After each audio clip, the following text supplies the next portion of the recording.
Videos देखने के लिए सब्सक्राइब करें जनसत्ता.com, बेल आइकन दबाकर पाएं लेटेस्ट नोटिफिकेशंस।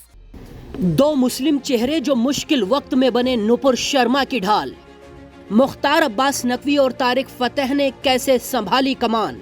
मुस्लिम देशों के विरोध का दोनों कैसे कर रहे हैं सामना। पैगंबर पर दिए गए नुपुर शर्मा के एक बयान ने ऐसा घमासान पैदा किया कि पूरी दुनिया में उसकी गूंज सुनाई दे रही है। मुस्लिम देश विरोध में हंगामा कर रहे हैं। बीजेपी अपने नेताओं पर कार्रवाई करके सफाई दे चुकी है कि वो किसी भी सूरत में ऐसे बयानों का समर्थन नहीं करती। इसके अलावा बीजेपी ने अपने नेताओं की लिस्ट बनाकर उनको बताया है कि धार्मिक मुद्दों पर बोलने से पहले पार्टी से पूछना होगा। नीदरलैंड के सांसद ग्रीट विल्डर्स भारत का समर्थन कर चुके हैं और उन्होंने कहा था कि भारत को अरब देशों के सामने डरने की जरूरत नहीं है।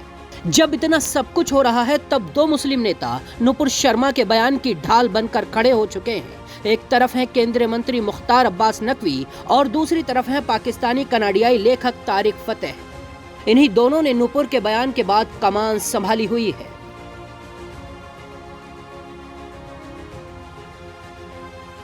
सबसे पहले बात मुख्तार अब्बास नकवी के बयान की। नकवी बीजेपी के बड़े नेता हैं और खुद भी मुसलमान हैं। नुपुर शर्मा के बयान पर हंगामा मचाने वाले लोगों से नकवी ने कहा है, देखिए, ये अलकायदा जो है वो मुसलमानों की हिफाजत नहीं, मुसीबत है।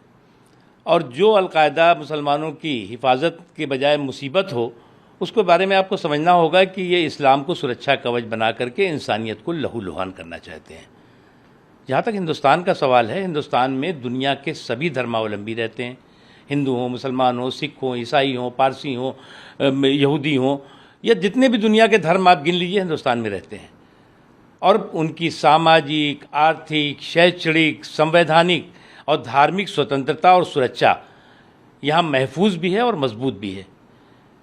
और इसलिए जिस तरह से पाकिस्तान प्रायोजित प्रोपेगेंडे के चक्रव्यूह में कुछ लोग फंस रहे हैं, उन्हें एक बात समझना चाहिए कि हिंदुस्तान की एक भारत श्रेष्ठ भारत की ताकत, अनेकता में एकता की ताकत को कोई कमज़ोर कर ही नहीं सकता। तो ये जो सेलेक्टिव मानवाधिकार की बात जो लोग कर रहे हैं और जहाँ पर मानवाधिकार की धज्जियाँ उड़ाई जा रही हैं, अल्पसंख्यकों का खुलेआम कत्लेआम और जुल्म और जुर्म की पराकाष्ठा है, उस पर आंख बंद किए हुए हैं।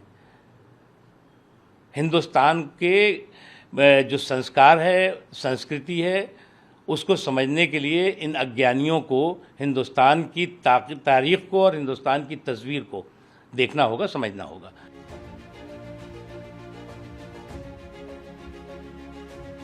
तारिक फतेह ने कहा, मैं नुपुर शर्मा के बयान को सही नहीं बता रहा हूं। मैं सिर्फ इतना कह रहा हूं कि अब उनके बयान को हथियार बनाकर भारत के खिलाफ प्रोपेगेंडा चलाया जा रहा है। ये जो तमाम मुस्लिम देश भारत को लोकतंत्र पर लेक्चर दे रहे हैं, उनके यहाँ तो वोट का कोई कॉन्सेप्ट ही नहीं है।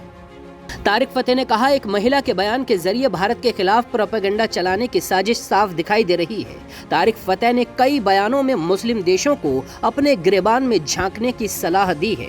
इससे पहले नीदरलैंड के सांसद ग्रेट विल्डर्स ने भी भारत का समर्थन करते हुए भारत के साथ खड़े होने की बात कही थी। बावजूद इसके अभी भी नुपुर शर्मा के बयान पर छिड़ा विवाद गर्माता जा रहा है। बाकी खबरों के लिए देखते रहिए जनसत्ता.com।